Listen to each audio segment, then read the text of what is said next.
Superstition gone wild by third pod. Let's go. Delhi university के Lakshmibai Delhi college principal paints classroom wall with cow dung. भाई गोबर से paint किया classroom को. What? College के principal ने क्लासरूम के दीवारों में गोबर से पोताई कर दी. कारण पूछा गया तो उनका कहना है गर्मी बहुत बढ़ गई है और इससे जूझने के लिए हमें ट्रेडिशनल मेथड्स का इस्तेमाल करना चाहिए. एंड इसीलिए हम एक रिसर्च प्रोजेक्ट ऑर्गेनाइज कर रहे हैं by the name of study of heat stress control by using traditional Indian knowledge. AC वाले रूम में बैठकर. जैसे इनकी वीडियो लीक हुई मतलब व्हाट्सएप ग्रुप में भेजा गया था पहले ही, तो लोगों ने इनकी हरकत पर गू से थू तक सब कर दिया और साथ ही में डूसू के सम्मानीय प्रेसिडेंट ने ऑफेंड होकर मैडम के कैबिन में गोबर वॉर बेच कर. भाई अरे भाई ये क्या चल रहा है भाई? गोबर फाइट चल रही है. गोबर फाइट मारो साला को, मुंह पे मारो ना भाई. गोबर दीवार पे क्यों मार रहे हो? ओ भाई शौक है बचपन से. मेरा बाप बदमाश था, मैं बदमाश ही हूँ. लेकिन किसी ने इस पूरी कंट्रोवर्सी में एक सेकंड के लिए भी नहीं सोचा कि हो सकता है ये जो मैडम कर रही है वो सही हो. What? 26 में तो दुनिया खत्म है. The thing is scientific studies कहती हैं कि काऊ डंग बहुत अच्छा इंसुलेटर है. उससे अगर घरों को प्लास्टर करने के लिए या फिर ईंटों के साथ मिक्स करके यूज किया जाए तो वो गर्मी या ठंडी को घर के अंदर नहीं आने देता है. डॉक्टर शिवदर्शन मलिक इन्वायरमेंटल्स के फॉर्मर प्रोफेसर हैं. उन्होंने एक वैदिक प्लास्टर बनाया है काऊ डंग, क्ले, नीम की पत्तियां और जिप्सम जैसी चीजों को मिक्स करके, जो कि आप इनकी वेबसाइट में जाके खरीद भी सकते हैं. इस प्लास्टर को उन्होंने घर को बनाने में इस्तेमाल किया और 7 डिग्री का टेम्परेचर डिफरेंस उनको देखने को मिला. वैसे ही तमिलनाडु के कपल सुधाकर और नौशाद ने एक इको फ्रेंडली घर बनाया बिल्कुल सस्टेनेबल मटेरियल्स जैसे कि गोबर, मिट्टी, इन सभी. अरे गांव में तो ऐसे ही बनाते हैं ना, गोबर से ही बनाते हैं ना, गोबर और मिट्टी से ही घर बनाते हैं भाई. वहाँ पे भाई ऐसे ही घर बनाते हैं, ऐसे ही गोबर और मिट्टी को मिक्स करके उसके फिर हाथ से ही बनाते हैं और लकड़ियों से को इस्तेमाल करते हुए. और ये वन ऑफ द एग्जांपल्स हैं उन ट्रेडिशनल प्रैक्टिसेस का जो एक्चुअल में बढ़िया है. जैसे कि घड़े में पानी रखने की प्रैक्टिस 3000 साल से भी ज्यादा पुरानी है. तो क्या इसे भी ओल्ड फैशन कह के इरेडिकेट कर दिया जाना चाहिए? ऑब्वियसली नहीं यार, बिकॉज साइंटिफिक स्टडीज के अकॉर्डिंग घड़े का पानी इवोपरेशन के थ्रू नेचुरली कूल होता है और ये बेटर होता है थ्रोट के लिए रेफ्रिजरेटर के पानी से. इसके अलावा ये मिनरल्स को भी प्रोटेक्ट करता है और पानी का पीएच. कौन कौन मटके का पानी पीता है भाई? मैं तो भाई फ्रिज का ही पीता हूँ अभी. इसको स्लाइटली थ्रोट के लिए रेफ्रिजरेटर के पानी से. इसके अलावा ये मिनरल्स को भी प्रोटेक्ट करता है और पानी का पीएच को स्लाइटली एल्कलाइन मेंटेन करता है, जिसके लिए तुम एक्स्ट्रा पे करोगे पैकेज वाटर्स में. इसके अलावा और भी चीजें, बट पॉइंट ये है कि मॉडर्न रेशनल माइंडसेट रखने का ये मतलब नहीं होता कि जो पुरानी चीजें हैं, जो पुरानी प्रैक्टिसेस हैं वो बेकार है और आज हमें जो ये कैपिटलिस्ट वर्ल्ड चाहता है करवाना वही सही है. ऐसा कल्चर प्रोपेगेट किया जा रहा है हमारी कंट्री में कि अगर आप इंडियन स्टाइल कमोड यूज करते हो और मग और पानी वाला सिस्टम यूज करते हो तो आप टियर 2, टियर 3 गवार इस टाइप के हो, अनएजुकेटेड हो, अनपढ़ हो. लेकिन अगर आप टिश्यू यूज करते हो, बिडे यूज करते हो तो आप रिफाइंड सोसाइटी हो. आप डिग्निफाइड हो, आप पढ़े लिखे हो, में एलीट में आते हो सकता है ये जो गोबर का पेंट है वो एक अच्छा अल्टरनेटिव बनता है ये जो मॉडर्न पेंट्स आते हैं 250-300 रुपए लीटर के, उनके मुकाबले. और कुछ कूलिंग इफेक्ट तो स्टडी के बाद ही पता चलेगा कि कितना है. डॉक्टर श्वेतांक और डॉक्टर मुकेश भी यहाँ पर हैं. वो लोग भाई ऐसा करने से पहले किसी की परमिशन नहीं ली होगी क्या? लगे पड़े भाई अचानक से ही. वो विस्तार से भी इसके बारे में बता सकते हैं. टेम्परेचर मेजर करना और ये सब ये लोग कर रहे हैं. हम गो कास्ट का भी सोच रहे थे कि पैनलिंग की तरह से कुछ उसमें अगर कर सकें जिससे कि हीट रेजिस्टेंस थोड़ी हो सके बाहर से, तो वो भी अभी ट्रायल में है. और इन मैडम का भी एक्सपेरिमेंट करने का तरीका बड़ा कैजुअल है. तुमने प्रोटोटाइप बना लिया है तो उसको कंट्रोल इन्वायरमेंट में सिस्टम भाई एक्सपेरिमेंट कर रहे हैं भाई. एक्सपेरिमेंट बोला जाता है इसको भाई. ये इसको मतलब डायरेक्ट यूज करना बोलते हैं भाई. एक्सपेरिमेंट को मतलब अलग जगह पे करो ना भाई. प्रैक्टिकली ऑर्गेनाइज तरीके से स्टडी करो. तुमसे वैक्सीन बनवाएंगे तो प्रोटोटाइप तो सीधा इंसान में पेल दोगे. कि लोग इतना ज्यादा अगेंस्ट क्यों हो जाते हैं ऐसी प्रैक्टिसेस को लेकर और उस पर सुपरस्टिशन या डॉगमेटिज्म का टैग लगाने लग जाते हैं, क्योंकि कहीं ना कहीं हमें पता है कि हमारे देश में अंधविश्वासी लोगों की कोई कमी नहीं है. इसीलिए मैंने 4 popular AI chatbot Grok, ChatGPT, DeepSeek और परप्लेक्सिटी से सेम सवाल पूछा और वो सवाल था वर्ल्ड्स मोस्ट सुपरस्टिशियस कंट्री और सभी का जवाब एक ही था. ओ भाई. Just for the curiosity part मैंने एक स्टेप और आगे बढ़ते हुए एक सवाल और पूछा इन सभी से और वो था which religion is the most superstitious. DeepSeek का कहना है कि वैसे तो किसी रिलीजन को मोस्ट सुपरस्टिशियस कहना मुश्किल है क्योंकि सुपरस्टिशंस कल्चर, ट्रेडिशन, फोकलोर और रिलीजन का ब्लेंड होता है. सो प्रेजेंट स्टडीज के बेसिस पर इस्लाम को टॉप पर रखा उसने, उसके बाद फिर हिंदुइज्म को, then folk religions and syncretic beliefs जो कि थाईलैंड, चाइना और फिलीपीन जैसे देशों में मिलता है, और उसके बाद फिर क्रिश्चियनिटी, बुद्धिज्म। सेम आर्गुमेंट के साथ बाकी दो चैटबॉट्स ChatGPT और परप्लेक्सिटी ने हिंदुइज्म को टॉप पर रखा, लेकिन किसी ने भी किसी रिलीजन को लेबल नहीं किया as the most superstitious. Whereas Grok या ने डीप सर्च करते हुए कहा as per the research Hinduism में highest level of superstitious belief हो सकते हैं, और इसे लीडिंग कैंडिडेट का सब हेडिंग भी सुपरस्टिशियस का मीनिंग होता है अंधविश्वास। पर द रिसर्च हिंदुइज्म में highest level of superstitious belief हो सकते हैं, और इसे लीडिंग कैंडिडेट का सब हेडिंग भी दिया। बट इट डजंट मीन कि India is the only country और Hinduism is the only religion जिसमें सुपरस्टिशंस एग्जिस्ट करते हैं। वर्ल्ड के बाकी देशों और रिलीजन्स में सुपरस्टिशन ठीक ठाक मात्रा में देखने को मिल जाएंगे। कुछ सुपरस्टिशंस तो अक्रॉस रिलीजन कॉमन है, जैसे कि फ्यूनरल के बाद नहाना, जो कि लॉजिकली देखा जाए तो सही है, बिकॉज किसी को जलाने दफनाने के बाद तुम गंदे हो जाओगे, और वैसे भी बॉडी तो कंटिन्यूअसली डिकम्पोज हो ही रही है, तो फॉर हाइजीन पर्पस नहाना is a good move. And by that argument this can not be categorised as superstition, क्योंकि सुपरस्टिशन यानी कि अंधविश्वास का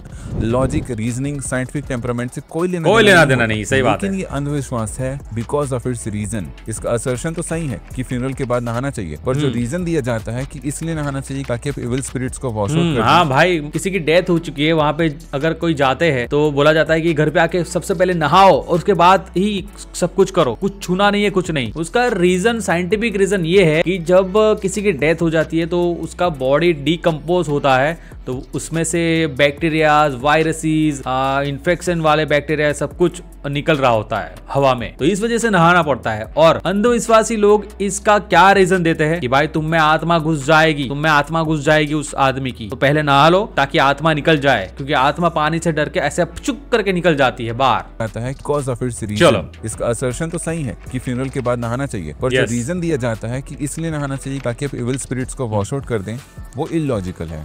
ऐसी एक चीज है जिसे बोलते हैं बुरी नजर, एविल आई, जो कि अक्रॉस रिलीजन एंड कल्चर आपको देखने को मिलेगा, जिसमें माना जाता है कि सिर्फ किसी की टकटकी आपकी ढक्की टिक्की करवा सकता है, और अपनी नेगेटिव एनर्जी व्हाट ये क्या था भाई? ढक्की टिक्की टक्को टक्को टिक्की ढक्की टिक्की करवा सकता है, और वो अपनी नेगेटिव एनर्जी, बुरे इरादे, श्राप आपको ट्रांसफर कर सकता है सिर्फ घूरने से, और इसका जो इफेक्ट है नो वे, मतलब वो फिजिकल, मेंटल, फाइनेंशियल कोई भी नुकसान पहुंचा सकता है। रूल बुक में तो डिफाइन ही नहीं किया गया कि किस तरीके से देखा जाएगा, टेढ़ी नजर होगी, चपटी आंखें होंगी, तो वो कौन सा वाला और कितना ज्यादा नजर लगेगा, वो तो जब तुम्हें लग जाएगा तब तुम्हें समझेगा कि यार ये तो फाइनेंशियल लॉस हो गया, मैं तो फिजिकल की तैयारी कर रहा था, तुम फिर से नजर यू रियलाइज कि तुम्हें तो मेंटल वाला लग गया है। और इस कॉम्प्लेक्स इशू का प्रिवेंशन क्या है?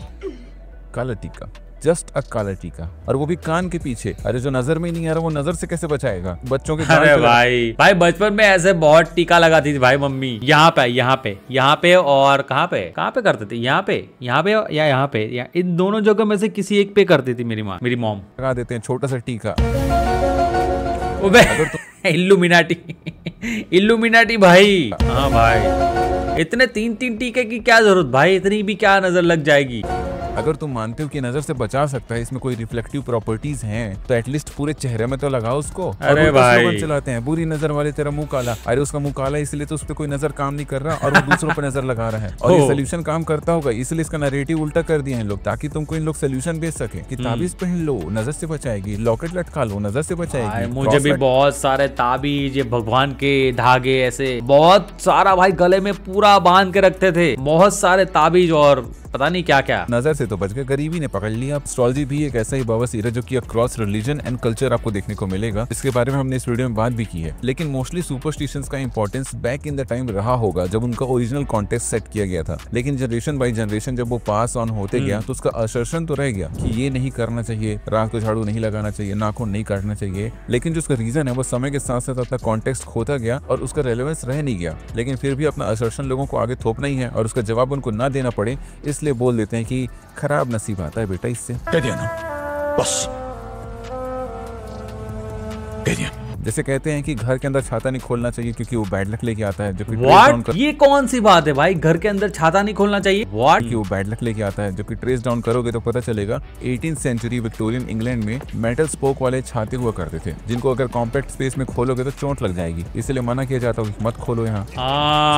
वैसे ही कहते हैं कि सीढ़ी के नीचे चलने से बैड लक आता है, जबकि एक्चुअल रीजन ये है कि हो सकता है उसी वक्त कोई ऊपर में काम कर रहा हो और तुम नीचे से जाओ और तभी उसका कोई सामान गिर जाए और तुम्हारा खोपड़ा फूट जाए। पर एक सवाल जो हर समझदार आदमी पूछता है कि वाई सुपरस्टिशंस एग्जिस्ट अभी तक, तो इसका जवाब खोजने के लिए 1948 में बीएफ स्किनर्स ने एक एक्सपेरिमेंट ऑर्गेनाइज किया। उन्होंने कबूतर को केज के अंदर रखा जहां उसे खाना रैंडम इंटरवल पर दिया जा रहा था। कभी इंटरवल आधे घंटे का होता था, कभी 1.5 घंटे का होता था, और इसका इस बात से कोई लेना देना नहीं था कि वो कैसा बिहेवियर शो कर रहा है। मतलब ये चीज उसके बिहेवियर से भी इंडिपेंडेंट थी। एक्सपेरिमेंटर्स ने ऑब्जर्व किया कि जो पिजन है वो अपनी हरकतों को, जैसे सर घुमाना या कूदना उछलना, उसको खाने के साथ जोड़ रहा है, और उसने अपने दिमाग में ऐसी अवधारणा बना ली कि अगर मैं ऐसा हरकत करूंगा तो मुझे खाना मिल जाएगा, और इस तरीके से वो एक सुपरस्टिशियस बिहेवियर। ओके, सो इस एक्सपेरिमेंट में एक साइंटिस्ट या पता नहीं कौन था ये बंदा, एक कबूतर लिया, उसको एक जगह पे रखा, रैंडम टाइम पे, कभी भी मतलब फिक्स टाइम पे नहीं, कभी भी वो खाना डालता था, और कबूतर ये मान के बैठा था कि मैं अगर ऐसे हिलूंगा या किसी भी तरीके से हिलूंगा तभी मुझे खाना मिलता है। तो मतलब कबूतर के दिमाग में ऐसा घुस गया अंधविश्वास कि मैं जब हिलता हूँ तभी मुझे खाना मिलता है। इंसानों के साथ भी होता है ऐसा। शो करने लगा। इस एक्सपेरिमेंट से ये समझ आया कि सुपरस्टिशंस कॉग्निटिव बायस से अराइज होते हैं। हम इंसानों में भी ये चीज कॉमन है। हम कोइंसिडेंसेस को एसोसिएट करने लगते हैं, जैसे कि आज कोइंसिडेंट को मतलब सच मान बैठते हैं भाई ऐसा ही होता है, लकी शर्ट पहनूंगा तो मेरा दिन अच्छा होगा। ये जो फेनोमेनन है ये जुड़ा हुआ है हमारी पैटर्न खोजने की, कैजुअल रिलेशनशिप्स खोजने की आदत से। फॉर एग्जांपल, एक हफ्ते से प्रमोशन अटका हुआ था, आज गेहूं की रोटी खा के गया तो प्रमोशन मिल गया। इन बातों का कोई नहीं बनता, पर बीइंग अ ह्यूमन हमने इसके बीच में एक रिलेशन खोज लिया। हाँ भाई, मतलब मान लेते हैं कि भाई मैंने ऐसा किया था ना इसी वजह से हुआ, मैंने रोटी खाई थी ना इसी वजह से मैं पास हो गया, मैंने दही चाटा था ना इसलिए पास हो गया, मतलब ऐसा बैठ जाता है दिमाग में। और हमने ये मान लिया कि अच्छा मेरे लिए गेहूं का रोटी लकी है, उस कॉग्निटिव बायस के तहत, जिसे कहते हैं इल्यूजरी कोरिलेशन। और इसका रिलेशन है हमारी पुरानी खतरों से बचने वाली मेंटालिटी से। बोलता नहीं है तू मेरी जिंदगी में आई तब से तू मेरे लिए लकी है, तब से मेरा काम सब कुछ अच्छा चल रहा है। अरे बक साले, ऐसा कुछ नहीं होता बे। इंसान को लगा कि आज मैं गेहूं खा के गया था इसलिए शेर मेरे को नहीं खाया, मतलब अगर शेर से बचना है तो गेहूं खाना पड़ेगा। पूरी इंसानी सभ्यता इस बात को मानेगी, क्योंकि जान का रिस्क बिल्कुल भी नहीं लेना है। हो सकता है किसी जानवर का रास्ता काटना अपशगुन है और लोग इस बात का पालन करते थे, तो उसके जरिए वो सच में खतरे से बचते थे। न्यू वर्ल्ड इंसाइक्लोपीडिया के हिसाब से सुपरस्टिशंस को लोगों ने बनाया अपने भीतर के डर और अज्ञानता से निपटने के लिए, क्योंकि उन्हें अपने आसपास हो रही मैक्सिमम चीजें समझ नहीं आती थी, और जो चीज उन्हें जितना ज्यादा मैजिकल लगेगा तो वो चीज उतना ज्यादा लाइकली है कि सुपरस्टिशन का फॉर्म ले ले। और ये जो फियर ऑफ अननोन है, अनसर्टेनिटीज है, खासकर अनप्रेडिक्टेबल एनवायरनमेंट जैसे कि एंशिएंट सोसाइटीज जहाँ बस बीमारियां, भूखमरी है, वहाँ सुपरस्टिशंस का डेवलप होना बहुत आसान है एज अ कोपिंग मैकेनिज्म। यानी इसके जरिए उन्हें एक साइकोलॉजिकल कंफर्ट, मतलब जिस प्रॉब्लम का सॉल्यूशन किसी के पास है नहीं, उस प्रॉब्लम से निपटने के लिए लोग ऐसे नुस्खे अपनाते हैं कि भाई ये ट्राई करो, अगर इससे हो गया ना तो मतलब वही कुछ है, वही रीजन हो सकता है। अगर मान लो कि किसी बीमारी का सॉल्यूशन नहीं है, किसी ने बोला कि ये भाई कुत्ते की टट्टी खाओ शायद ठीक हो जाएगा, ट्राई करो एक बार। वो बंदा कुत्ते की टट्टी खाया और वो बंदा ठीक हुआ होगा किसी और रीजन की वजह से, और नाम आ गया टट्टी का कि भाई इसने तो कुत्ते की टट्टी खाई थी इसलिए ठीक हो गए। मतलब भाई ये तो चमत्कार है, चमत्कार है, कुत्ते की टट्टी में चमत्कार है भाई। इसे बोलते हैं अंधविश्वास। कि भाई एक बंदे को देख के भाई 1000 लोग वही चीज को मानने लगते हैं, 1000 से लाख से 1 करोड़। ऐसे अंधविश्वास फैलता है बहुत ही फास्ट, एक्सट्रीमली फास्ट। कराया जा सकता है कि उनके ऊपर कोई है जो सब कंट्रोल कर रहा है, जो सब देख रहा है, जो सब संभाल रहा है। और यहाँ से हमें ये समझ आया कि इंसानों को समझाने से ज्यादा डराना आसान है। वो डर के मारे कोई भी बात पे यकीन कर ले, ताकि वो अपने आने वाले। डर इज द की फॉर अंधविश्वास। अंधविश्वास अगर किसी को आपको मनवाना है, उसको डराओ कि भाई तुम ये नहीं करोगे तो ये हो जाएगा। अंधविश्वास आपको किसी को अगर मनवाना है, अंधविश्वासी बनाना है किसी को, तो उसके दिमाग में डर बैठाओ, डर घुसाओ, डर उसको डराओ। तुम्हारी जिंदगी बर्बाद हो जाएगी, नरक में जाओगे साले, तेल में फेंकेंगे तुझे।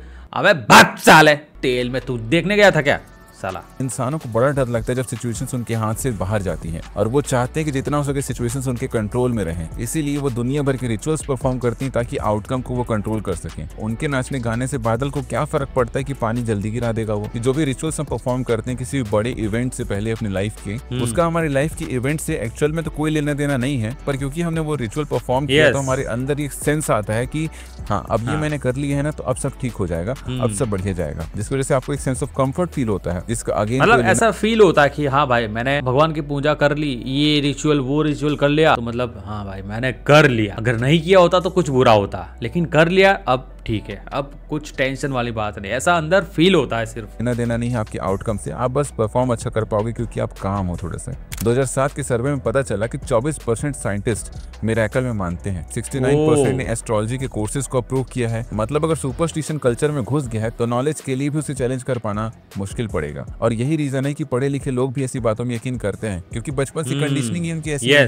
डेल बेसिल मार्टिन और स्टुअर्ट वायस बहुत बढ़िया लोग हैं। इन लोगों का कहना है कि अगर किसी कल्चर ने साइंस को एज ए स्टैंडर्ड अडॉप्ट नहीं किया है तो हम जिसे मैजिक और सुपरस्टिशंस का नाम देते हैं वो उनके लिए किसी लोकल साइंस या रिलीजन से कम नहीं है। और ये जितने भी सुपरस्टिशंस है ना, ये सभी बाय प्रोडक्ट है उस एक मेन प्रोडक्ट का जिसे हम कहते हैं रिलीजन, जो कि है अगली वीडियो का टॉपिक। Nice video, nice.